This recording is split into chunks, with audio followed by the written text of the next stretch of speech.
Furloughed employees who might not get a paycheck tomorrow are using their 9 to 5 to help others in our area. And cheese lovers, heads up. The government shutdown might be affecting the FDA's ability to inspect your favorite Wisconsin snack. This is News 3 This Morning. Good morning and welcome to News 3 This Morning. It is 6 o'clock now on this Thursday, January 10th, and this is the kind of weather that I think is napping weather. Oh, any day is napping day, really, but yeah. That's true. That's true. If Still you new really to want this to shift. split hairs, sun, cloud, rain, snow, we don't care. We'll take naps in anything on News 3 This Morning. Oh, yeah. But you're right, it's chilly outside this morning, maybe a little tougher to get going early today. Temperatures are down in the teens, at least we're not in the single digits though. 12 here in Madison, 14 in Janesville, 10 in the Dells. Winds are much lighter than they were, but there still are a few spots that have wind chills in the single digits, Madison being one of them, where it feels like 4 degrees above zero. Our temperatures, though, today will climb into the 20s and top in the mid-20s later on today. Winds will be much lighter than they have been for the last 36 hours, so a break from that strong northwesterly wind. Your first alert traffic maps early this morning are still looking pretty quiet. A few brake lights popping up on Verona Road as you head through that construction zone, but otherwise no issues on the Beltline or in the downtown areas. Looks like you're going near posted speeds as you head into Madison. Boy, we are always looking at such a roller coaster when it comes to these temperatures. Yeah, at least we're on the upward trend now. Yeah. Still napping weather. Yes. Sorry, guys. Thanks, ads. You're welcome. Well, we want to start this hour in Texas. That's where President Trump will be visiting the U.S.-Mexico border today as we head into day 20 of the government shutdown. This comes a day after the president walked out of a meeting with Democratic leaders in Congress. He tweeted those negotiations were, quote, a total waste of time. I said bye-bye. Now, House Speaker Nancy Pelosi confirmed the meeting did not last long, calling the president petulant when it came to his hard stance on funding for the border wall. This is on track to be the longest government shutdown on record. Hundreds of thousands of federal employees are preparing to go without a paycheck tomorrow if it does not get resolved. Here in Wisconsin, there's a man from Fitchburg who says he can't report his stolen identity to the government because of the shutdown. Zach Mayers says he found out his Social Security number was stolen on Sunday, and he tried to report it to the Federal Trade Commission, but on their website, he found a message that said operations won't be up and running until the government is funded. This came as a shock to Mayers, since the shutdown is supposed to only impact non-essential federal programs. Meanwhile, a group of USDA researchers working here in Madison are now volunteering their time while they can't work. News 3's Amy Reed caught up with them at Second Harvest Food Bank. Those furloughed employees say they got a paycheck last Friday, but they're more worried about contracted government workers and students who might not get paid. We do research, and it's really setting back our research. I have undergraduates who work through the university for me. They were counting on earning, $300-400 this week, and they are not going to earn their money, so they're going to have a hard time once school starts, paying their bills. Diane, who you just heard from there, and other researchers are hoping to be back at work next week, but if not, they say they will continue coming to the food bank to volunteer. Meanwhile, that food bank is gearing up to serve more people since many government workers might not be getting their next paycheck. The USDA also announced food stamp funding will only last through the end of February, which means even more people could need to turn to them. If you are someone who needs help feeding your family, you can give Dane County 211 a call, and someone there can set you up with the food pantry that's closest to you. And this next story, it's trending on Twitter this morning. The Food and Drug Administration is suspending all routine domestic food facility inspections during the shutdown. The commissioner told the Washington Post he's working on a plan to bring inspectors back as early as next week so they can inspect facilities handling particularly sensitive items like seafood, cheese, and vegetables. By the way, the CDC estimates foodborne illnesses make 48 million people sick across the U.S. every year. It kills 3,000 annually. Developing this morning, the U.S. Air Force confirms that it is investigating allegations of sexual harassment within the 115th Fighter Wing of the Wisconsin Air National Guard. That's the group based out of the Truax Field here in Madison. Wisconsin Senator Tammy Baldwin asked the Air Force back in November to look into the allegations that were brought to her attention by a master sergeant in the Security Forces Squadron. He wrote Senator Baldwin a letter saying that he had heard of at least 6 instances of sexual assault and harassment against female members between 2002 and 2016, some that led to women leaving the unit. Baldwin's office says it did receive a response yesterday from the Air Force, which is conducting a complete review. All right, parents, this next story might be an opportunity for you to talk to your teens about social media safety.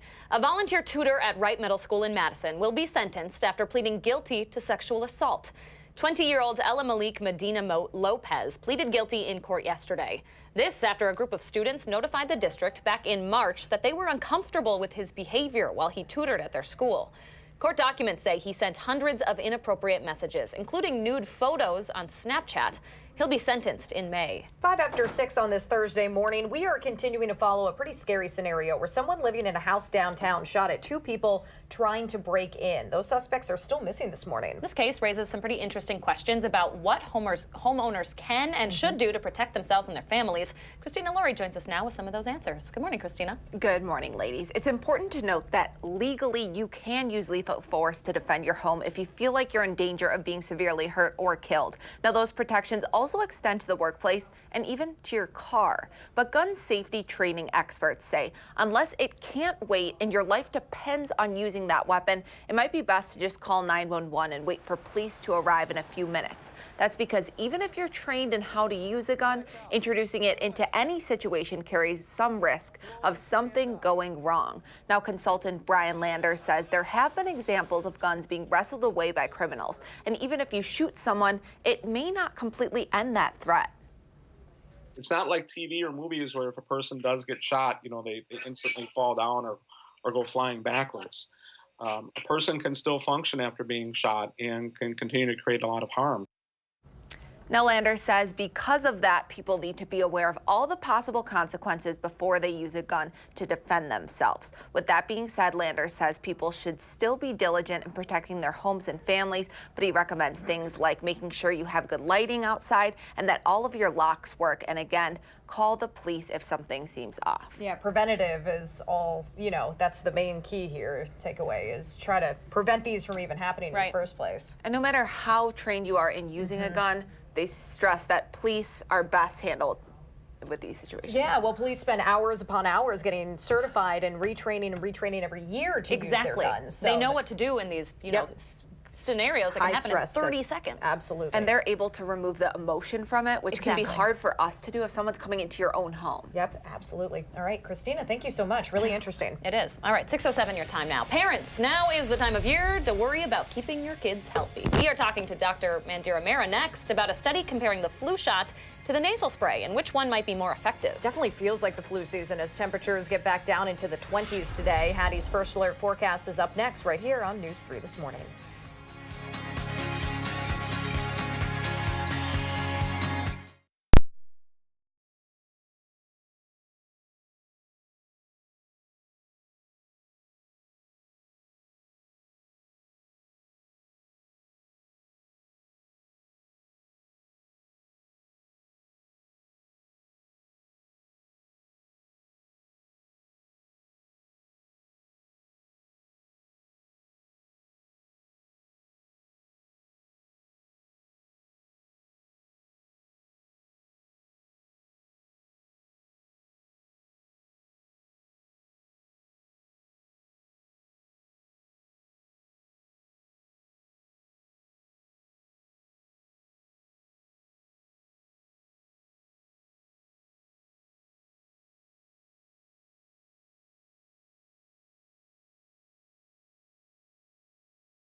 Good morning from the Hattie-O Patio and happy Friday Eve. We have a pretty nice forecast coming up, especially considering how cold it was yesterday and windy as well. Take a look at high temperatures across the region.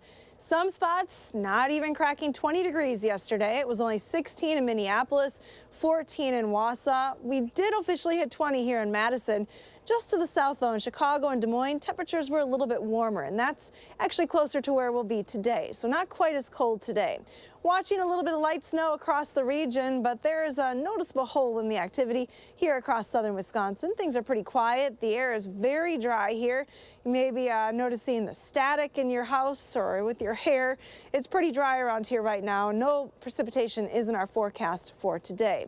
Take a look at Weather Track, and it'll show you that we have partly cloudy skies across the area this morning. Some mid and high level clouds streaming in from the north and west, and that'll be the case through the day today.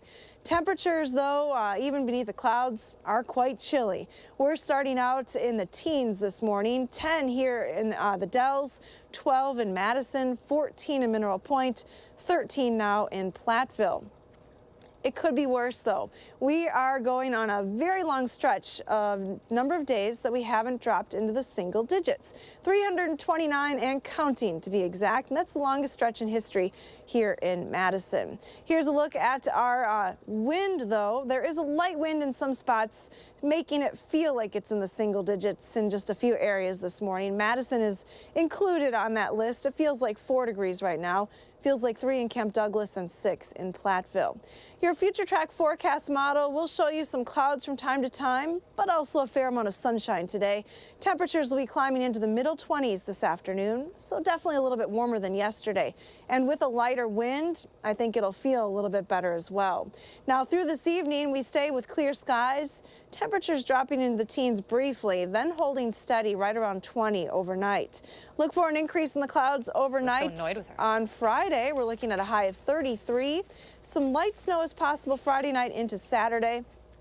Best chances to see that snow will be right along the Wisconsin-Illinois state line, but any accumulations are going to be very light. Temperatures then stay in the 30s as we head into next week. Now it's time to get a look at our First Alert traffic maps this morning. We'll show you what's happening around the area. We are starting to see a little bit of a volume increase on Stoughton Road as you approach the Beltline. Otherwise, no major issues on the Beltline right now or around Dane County. Travel looking good. No issues to report on the interstate at this time. Downtown still a little too early for those high volume issues, so travel looking good there. Here are some of those drive times around the city and the area. No issues to report right now. And that's your First Alert traffic. That's what we like to hear. Thank you so much, Hattie. So the CDC has told parents that nasal spray is back on the list of viable options for preventing the flu this year. Yeah, but even if your child is afraid of needles, a new study says the shot is the best choice for them, rather. Dr. Mandira Mera joins us from SSM Health this morning to talk about it. Thanks so much for waking up early with us. Good morning. Good morning. This is not the news parents necessarily want to hear. I know. Not what I want to hear, Yeah. frankly. I don't need another needle in my leg. Right. I always say it's better to give than receive, so it's easier for me to give shots than receive them. I had to hold my MA's hand last season and this season while I got my flu shot. So nobody likes getting shots, and especially giving them to your kids. It's just the most heart-wrenching thing. Right. But unfortunately, what we're talking about this morning is the flu shot, which is traditional. A lot of us are aware of that, versus a nasal spray or a nasal mist. Now, if given the choice, what parent wouldn't want to give their child just a spray that would then prevent the flu? Unfortunately, the past few seasons have shown the same data, is that the nasal spray is not as effective as the shot. And so really the CDC, even though they say it's better to get some kind of flu vaccine, whether it's the shot or the spray, really the shot is still going to be your best defense mechanism. They do have two different ways of acting on the system. One is live attenuated, one is kind of a killed off vaccine. But the bottom line is talk to your pediatrician about the different options. And if you have a child, the best thing actually is the shot, not the spray. But if you're anybody, get some kind of vaccination because it's very contagious. It, of course, is spreading like wildfire. 'Tis the season, unfortunately. And, you know, even if you get the flu, it may decrease the severity of symptoms and even how long you have the symptoms. So definitely get the flu vaccine. It could be life-saving. Speaking of 'tis the season, a lot of people making those New Year's resolutions over the past week or so, maybe already not keeping them. But we won't go into that. What we do want to go into is a lot of people taking a dry January, a month off of drinking, and there's a new study showing that that might have effects down the line this year as well. Now, this doesn't sound so appealing, right? People say, wow, Dr. Murray, you're always giving us heartbreaking news. Now you're telling us not to drink for an entire month. Rough. And I know a lot of people, this is part of your, whether it's your daily life, your culture, your weekend enjoyment. But what this study shows is a couple of very interesting things. Is people that were able to successfully not drink alcohol or abstain from alcohol for the entire month were happier, saved money, had better skin, they slept better, and overall, even throughout the entire year, even though they resumed their drinking, every week they had at least one dry day, and they were able to save more money and kind of reevaluate how they thought about alcohol. So, you know, I know, like you said, this year we're going to be making tons of resolutions. The gym memberships are going up, people are eating healthier, at least for the first few weeks, but this is something to think about. Interestingly, even the people that weren't able to complete the full month, let's just say they completed half the month or a few weeks, they still showed some benefit. So there is hope out there. Just take it day by day. Maybe this is something you want to consider. The question is, could we use this in other aspects of our life? Could we use this maybe for gym workouts or for eating healthy or avoiding those unhealthy sugars?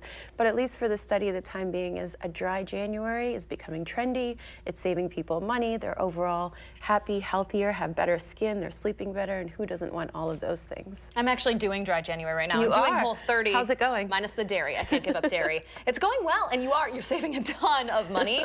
Not necessarily sleeping better yet, but I'll let you know about the long-term on this, effects. on this schedule. I tried. Well, good luck. Keep us posted next week. I will. All right. Thanks so much for joining us. Great to be here. Good to see you. All right, dig out the binoculars because it is eagle watching season. We'll let you know when and where to take the family to see those beautiful birds released back into the wild. You might have to do some jumping jacks if you're out looking for eagles today because the cold is here to stay. That'll warm you up a little bit. Hattie's First Alert forecast is coming up on News 3 this morning.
Good morning, I'm meteorologist Hattie McLean. Our temperatures early this morning are in the teens, so it still is a cold start to the day.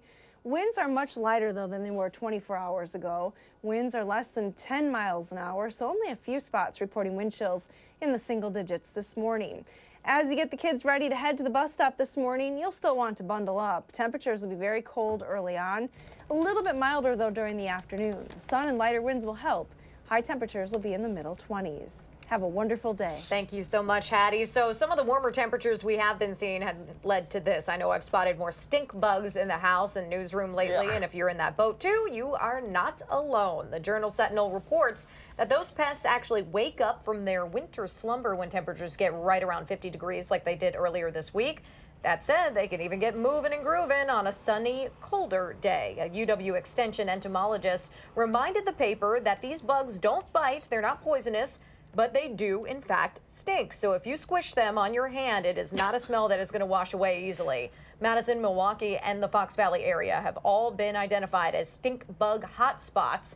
And if they're already in your home, might be a little too late to do anything about it. Experts say the time to actually close gaps where insects can get in and spray insecticide outside is the fall. Just gross. All right, the Department of Natural Resources says Wisconsin is counting a record number of bald eagle nests across the state.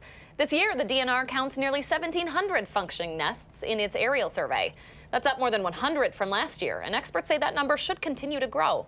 So far, the DNR has found nests in 71 of 72 counties here in Wisconsin, and that includes Walworth County, with its first documented nest in at least half a century. We have some good news for any of you planning to bring the family out to the Sauk Prairie Eagle watching days. There could be as many as 3 rehabilitated eagles ready to be released back into the wild during that event. That happens next Saturday, January 19th at VFW Park, starting at 1 in the afternoon.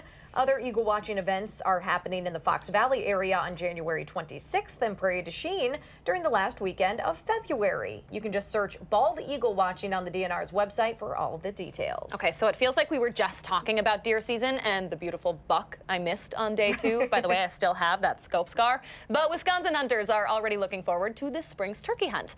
More than 135,000 hunters have now been authorized to take part in the annual hunt.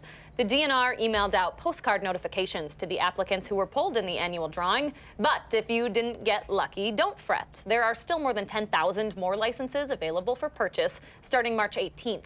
You can check your own authorization status also. That's at the website right there on your screen. Now, I don't know. Turkeys are a lot smaller than bucks, so I'm probably going to sit out this one. It's a good opportunity to try out that bow. There might be more of them to shoot at. Yeah, we'll see how that goes. Not promising.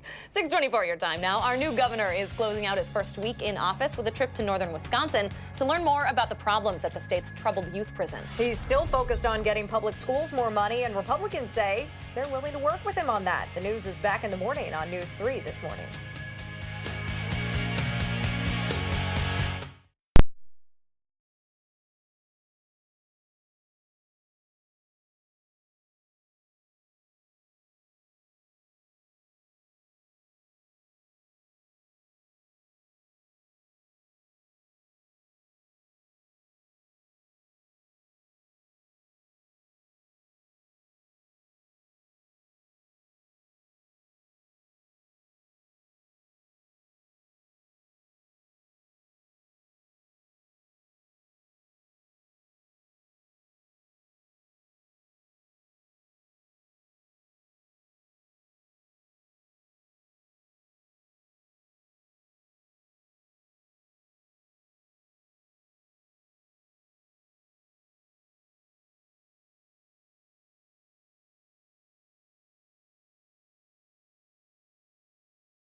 looking at the rights you do and do not have when it comes to protecting yourself and your family from criminals after a neighbor shot at a pair of burglars coming into a home. And Madison police have some great new ideas from the community. They say they just need the money to implement them. This is News 3 This Morning. Good morning and welcome to the final half hour of News 3 This Morning. It's 6:27 now on this Thursday, December 10th. And purely from a fashion perspective, I'm not minding these cold temperatures this morning because we get to look at Hattie in her beautiful Russian hat. Absolutely. Absolutely. And I think Leah tried to take us back a month here. It is January 10th, just to remind you. Oh, no. 2019. I know. I just had to make sure people didn't think we were stuck back in 2018, Hads. Oh, no, definitely January 2019. And so far it's been a pretty mild month, but I'm all bundled up outside this morning. Temperatures are down in the teens. Luckily, though, we'll see some sunshine today and winds will be much lighter than they have been for the last day and a half. So that is the good news. Here's a look at the temperatures, though. We've been holding steady at 12 for the last couple of hours, and we're still there here in Madison. 12 in Watertown, 13 in Lone Rock, 14 in Prairie du Chien this morning. Not much of a wind, though, to report. As I mentioned, winds are much lighter. Here in Madison, there's a little bit of a wind chill. It feels like the single digits, but other parts of the viewing area are not recording a wind chill at all. Now, despite the cold start that we have this morning, temperatures will climb back into the mid-20s this afternoon with partly sunny skies and light northerly winds. Your first alert traffic maps early this morning will show you what's happening on area roads, and looks like it's still pretty quiet on all the roads in the Madison area. No accidents to report, so you're still going at posted speeds heading into the capital city. And that's your first alert traffic. Thank you so much, Hattie. We start this half hour with Madison police, who are continuing to investigate an attempted burglary in downtown Madison that happened earlier this week. We don't even know if the suspects were hurt when someone shot at them. One expert says it's a good opportunity to think about how you protect your own home. Our Christina Laurie joins us now with more. Good morning, Christina. Good morning, ladies. Now, the person who was home at the time of that attempted burglary armed themselves with a gun and shot at the intruders as they ran away. While it is legal in Wisconsin to use lethal force to defend your home if you think your life is in danger, some gun training Experts say it may not always be the best course of action. Brian Lander says introducing a gun into the situation can actually make it more dangerous. That's why he relays that the idea during his concealed carry class is that just because you have a gun to defend yourself doesn't always mean it's the best to use it. Every homeowner and every person that arms himself has to really think long and hard about not only the legal consequences, but also the physical and moral consequences that come with that decision. Now, Lander says there's always the chance someone tries to take the gun from you or still remains a threat even after being shot. That's why he says the best way to protect your family in those situations is to call 911, and police will be at your door within minutes. Those are the people with the training, right? I mean, we can have a gun, we can be trained, we can be certified, we can have the license, but you know, police are the ones that definitely have hours and hours of training behind them. And as I mentioned before, they're the ones that are trained to remove the emotion from it, which can be hard for us homeowners to do. Yep. Someone's in your home taking your stuff, maybe your kids are there. Just, you never know what could happen. Absolutely. All right, Christina, interesting stuff. Thank you so much. You're welcome. 6:31 your time now. Madison police have a list of new ideas for the department in 2019, thanks to recommendations from the community. The department says it would welcome additional funding for several recommendations, including buying and training officers to use less lethal weapons, additional protective equipment, and new technologically advanced tasers. Those would allow for multiple shots if the first one is ineffective, and that means officers wouldn't need to use their guns as a backup as quickly. The department also said it would welcome more funding to expand its mental health services after a recommendation that all officers should participate in an annual wellness program. Representative Chris Taylor also asked the department to review a guidebook on responses to sexual assault cases.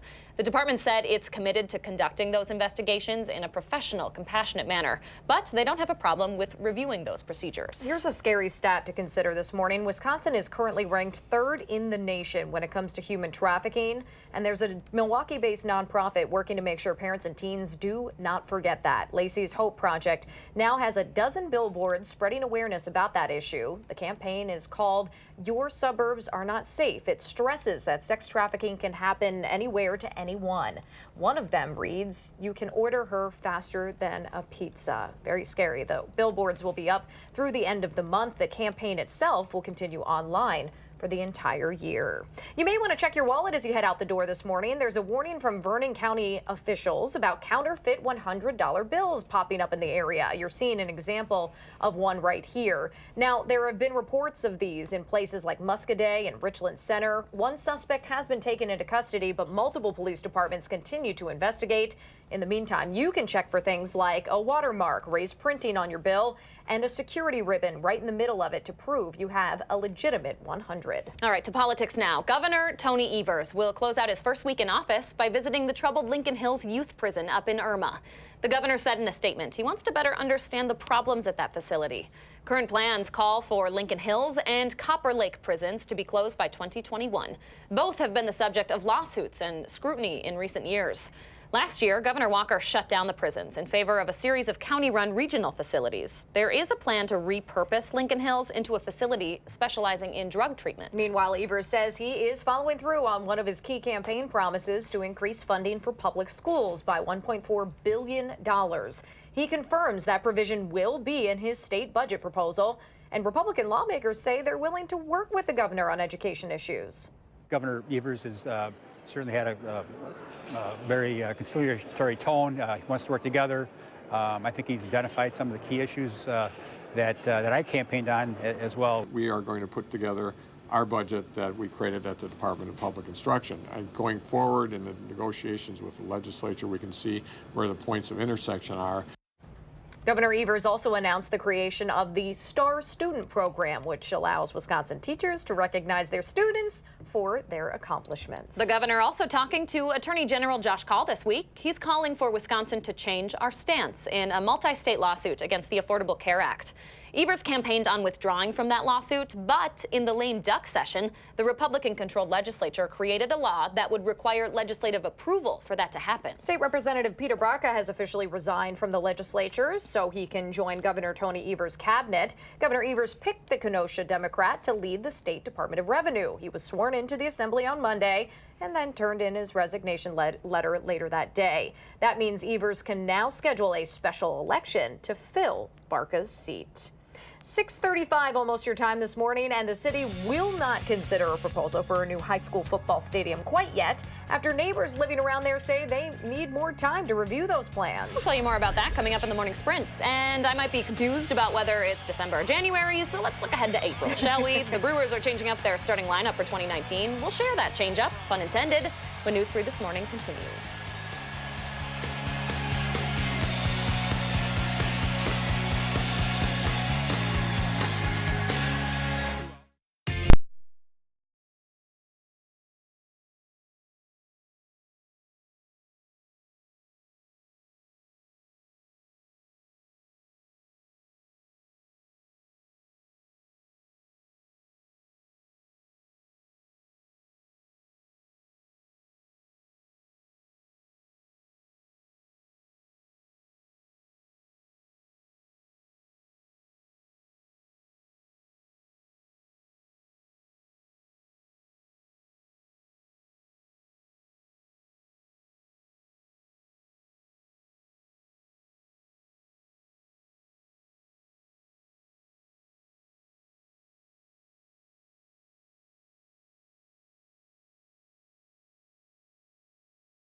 Welcome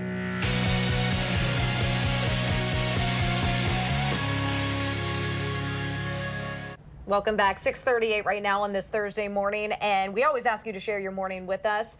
We have determined that every day is a napping day, so Yes. Julie sent this one in of Reggie and Brett. Love those names. Taking a snooze. Here, she shared this one on Facebook. This is going to be Danica and I in about an hour. They look awfully cozy, don't they? Napping. This is just goals. Thursday goals. Thanks for sharing, Julie. What does your morning look like? Take a picture, post it on Facebook or on Twitter, and use the hashtag MyNews3Morning. Danica and I share our favorites right here on the program every morning. In sports this morning, there's a new Brew Crew addition making headlines overnight. The team signed former LA Dodgers catcher Yasmani Grandal to a one-year deal worth more than $18 million. Not a bad paycheck there. Brewers fans might remember him for some of his defensive miscues against Milwaukee in the last National League Championship Series when he allowed several wild pitches. However, he's really known for his bat. Grandal has hit at least 20 home runs in each of the past 3 seasons. That includes 24 for the Dodgers last year. He is expected to take over as the Brewers' starting catcher. So in case you were wondering, it turns out Aaron Rodgers did get some say in Green Bay's latest head coach hire. And that new head coach, Matt LaFleur, says he's excited about the partnership with number 12. All I really care about at this point is developing a relationship with him, and I think we're both on the same page. We are committed to winning. There's no doubt about it. He is a competitor, and I cannot wait to get started with him. Packers president and CEO Mark Murphy says of all of the candidates, LaFleur was the most prepared, knew the most about the team, and had a quiet confidence and humility about him. As the 3rd youngest head coach in the NFL, LaFleur says accepting the job was a risk he needed to get out of his comfort zone. From Lambeau to here in our backyard, we want to let you know about this week's Prep Mania Game of the Week. We are heading to Monona, where Jay Wilson and John Boyle will have the call when the Monona Grove boys host Stoughton tonight. You can catch that action on the court on channel3000.com starting at 7:15. All right, 6:40 your time now. Not a bad day to stay inside for a basketball game because the temperatures are getting back to Wisconsin normal, and that is cold. Pretty sunrise coming up today, though. Hattie says the 20s are going to be steady for the rest of the week. Her first alert forecast is coming up. First, though, it is January 10th, and we want to say happy birthday to pretty Penelope here. Kate, Annabelle, and all the kiddos turning 3 today. Thank you so much for celebrating with News 3 this morning.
in honor of the cold winter temperatures returning, we're starting a new segment on News 3 this morning, Places We're Not. This is Sunny Isles Beach, Florida. I think it should be places we're not that we wish we were. That's a little bit better. So this is our producer Melissa's idea. I can't tell if this is wickedly clever or just plain wicked. Nice. Oh gosh. Okay, so I like it today. we'll take it. We'll We'll see about tomorrow. Or halfway through January. Right. 6:44 your time now. Trending on Twitter this morning. The Oscars are planning to go ahead without a host for the first time in nearly 30 years. That is after Kevin Hart dropped out within hours of being selected when he refused to apologize for past homophobic remarks that resurfaced on Twitter. Instead of a host, producers will select a handful of different celebrities to introduce the segments. The Bucks are back on top of the Eastern Conference this morning after beating the Houston Rockets 116 to 119, or 109 rather. But that is not why Danica's favorite player is trending on Twitter this morning. My boy Giannis Antetokounmpo flung this high-speed pass that hit the reigning MVP James Harden straight in the noggin. Boom. That has got to hurt. Of course, Giannis said it wasn't intentional. He apparently told him, my bad. And just for the record, it didn't really seem to affect Harden's performance. He scored 42 points in last night's game. But I'm thinking Giannis should maybe try out for the Brewers with that kind of... That is a good arm, man. That's a good... Boy, it's hard to watch, but I also can't stop watching I know. Hattie, we'll try to keep the projectiles on our side of the studio here. Thank you. I don't even have any snowballs that I can throw at you guys today. All the snow is gone across southern Wisconsin. Not showing anything on the radar map either this morning. Things are pretty quiet around here. A little bit of patchy snow up to our north with a storm system that will dive to the south over the last couple of days, but the air is pretty dry around here, so we're not looking at a lot of precipitation. High pressure shifts off to the east, and there's our next storm system. It sinks south and east and also combines with moisture coming up from the southern part of the United States to bring some snow to parts of Iowa, Missouri, and Illinois as we head into the upcoming weekend.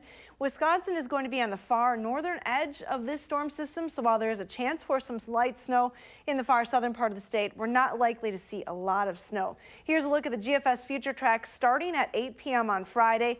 Notice the snow still off to the south and west, but overnight it does lift northward, getting into the far southern part of the state. Amounts are expected to be light, though, and the snow winds down Saturday afternoon. Here's a look at snow potential. Looking like less than an inch for southern Wisconsin. Could see some slightly higher amounts, though, so if you have travel interest heading down to Des Moines or even into Chicago, might want to pay close attention to that forecast Friday night into Saturday. We definitely could use the snow here. Take a look at the effects of that latest warm-up. We really don't have any snow on the ground in southern Wisconsin, and you have to head way into the Northwoods to see any decent snowpack at this hour. Kind of rare for January. Our almanac for the day, though, will show you that it's definitely cold enough to snow. We're at 12. We've been holding steady the last couple of hours. It's our current low for the morning. Forecast high is 26, right where we should be, though, for this time of the year. Here's a peek at temperatures elsewhere across the region. It's 12 in Watertown. Janesville's at 14. The Dells checking in with 11 degrees this morning and about 13 in Platteville. Not a whole lot of a wind to factor in today. Thank goodness. The winds were quite strong yesterday. A northerly wind this morning, 5 to 10 miles per hour, is going to stay very light as we go through the day, so really no wind chill today. Your Pinpoint City forecast highs, 26 in Fort Atkinson today, as well as Watertown. Evansville tops at 26, 27 in New Glarus. Partly sunny skies to the west, 26 in Fenimore, as well as Dodgeville. And to the north, maybe a degree cooler than that, 25 for a high in Montello today, as well as Princeton. Here in Madison, we're looking at a high temperature today of 26 degrees. So again, pretty comfortable. No wind and some sunshine as well. Temperatures warm back into the 30s, though, as we head into Friday and the upcoming weekend. There's that chance for some light snow, but overall, it's not really going to stick around because temperatures top above the freezing point right into the middle of next week. We had some, I saw my morning picture from earlier this morning. Had some dogs snuggling up there. Let's see if we can get the pet walk picture for us. There we go. Yeah. Oh my goodness. Now that's a party. Here? Yeah. I told you guys it was napping weather. No one listens to me except for Isaac, Molly, and Blue. I don't know if they're napping. They're just crowding his space. Yeah. They're Okay. They're having fun. But a cute picture nonetheless. 26. There will be some sunshine today. All right. Thank you, Hattie. You're welcome. Find a sunny spot. All right. The morning sprint's coming up next right here on News 3 this morning.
6:52, time for the morning sprint. Addie says we are back to seasonably cold temperatures and sunshine for your Thursday. And Christina Laurie is talking to legal experts about your rights to protect your family from a home invasion. But we start in Texas, where President Trump is heading for a stop at the U.S.-Mexico border. We're now on day 20 of the federal government shutdown after the president walked out of a meeting with Democratic leaders yesterday. He tweeted those negotiations were a, quote, total waste of time. House Speaker Nancy Pelosi called the president petulant when it came to his hard stance on funding for a border wall. It's given to you by the government. It's supposed to be your special secret number forever, but they won't protect it. So I would think that, of all things, would be something the government would want to open. That's Zach Mertz, who says he cannot report his stolen identity to the government because of the ongoing shutdown. When the Fitchburg man tried reporting it to the Federal Trade Commission, the website said operations will not be up and running until the government is fully funded. The Food and Drug Administration is suspending all routine domestic food facility inspections during that shutdown. The commissioner told the Washington Post he is working on a plan to bring inspectors back, maybe by next week, so they can inspect facilities handling particularly sensitive foods, things like seafood, cheese, and vegetables. A case of a Madison resident appearing to chase off a pair of would-be burglars by firing a gun is now raising some questions on the best way to protect your family. Wisconsin has a so-called castle law, which allows a homeowner to protect themselves with lethal force if they feel their life is in danger. But gun safety consultants say just because you can defend yourself with a gun doesn't necessarily mean you should. They say introducing a gun to any situation creates more risk. That's why they recommend calling 911 and letting police handle the situation if you believe someone is trying to get into your home. Thank you so much, Christina. Working off a list of recommendations from the public, Madison police say that they would welcome additional funding for things like less lethal weapons, additional protective equipment, and technologically advanced tasers for its officers. Those would allow for multiple shots if the first one is ineffective, meaning officers might not have to use their guns as a backup as quickly. The department's responses to those community suggestions will be presented at a committee meeting tonight. And a beautiful sunrise underway here across southern Wisconsin with some clouds in the area this morning. Partly sunny skies expected today. Temperatures starting in the teens, but climbing to highs in the middle 20s later on this afternoon. That's seasonable for this time of the year. Thank you so much, Hattie. An Arizona man is facing manslaughter charges after admitting to texting and driving when he hit a police officer. Court documents show Jerry Sandstead was texting his wife about plans for the night when he hit and killed Officer Clayton Townsend. Townsend was standing in a freeway emergency lane next to a vehicle he pulled over. The state's Department of Public Safety says that legislation to ban distracted driving is not the answer because texting behind the wheel has become so socially acceptable. We cannot allow this man to sleep well in our city, knowing what we know. The end. Protesters are outside R. Kelly's Chicago music studios this week during sexual abuse allegations against the singer. A new docuseries on Lifetime details those abuse allegations against young women that have been following Kelly for decades. This week, the Illinois state attorney urged any possible victims to come forward. R. Kelly has denied any wrongdoing. The U.S. Air Force confirms it is investigating allegations of sexual assault and harassment within the 115th Fighter Wing of the Wisconsin Air National Guard, the group based out of Madison's Truax Field. Wisconsin Senator Tammy Baldwin asked the Air Force back in November to look into allegations brought to her attention by a master sergeant in the Security Forces Squadron. At least 6 women, he says, were reportedly harassed or assaulted between 2002 and 2016. Governor Tony Evers is making a trip to the state's youth prison to learn more about that facility and its problems. It will close by 2021 over recent lawsuits and scrutinies. Meanwhile, Evers says he is following through on one of his key campaign promises to increase funding for public schools by $1.4 billion. He confirms that provision will be in his state budget proposal. Republican lawmakers say they're willing to work with the governor on those education issues. Neighbors on Madison's near west side say they need more time to look over a proposal that would allow Edgewood High School to build a new stadium. People living close by oppose plans for new lights and a new sound system that would be installed for night games. The president of Edgewood High School says the school's offered a compromise that includes a limited number of home games and earlier end times. All right, 6:56 now. Let's turn it over to Jason Stone with a look at your First Alert traffic. Hey, Jason. Hello. No reported incidents on the Beltline this morning. Commuters are lining up at the Verona Road interchange with slight delays. The route for motorists on John Nolan is open with no setbacks, and the heaviest volume of traffic causing delays is on East Johnson at Fordham Avenue. With your First Alert traffic, I'm Jason Stone. Thanks, Jason. And here's the view outside from the Edgewater Sky Cam. Just soak that in. Take that in this morning. It's a beautiful start to this Thursday. Temperatures are a little chilly right now, but we'll see highs in the mid-20s this afternoon with partly sunny skies. More importantly, lighter winds are expected through the day. Here's a look at that extended forecast. We're back into the 30s then starting tomorrow. A little bit of light snow in the forecast, but not much accumulation. I only giggle because those winds were brutal over the last couple days. They were. It's nice to have a break. Absolutely. All right, enjoy it, everybody. Again, soak in that sunrise. We'll see you tomorrow.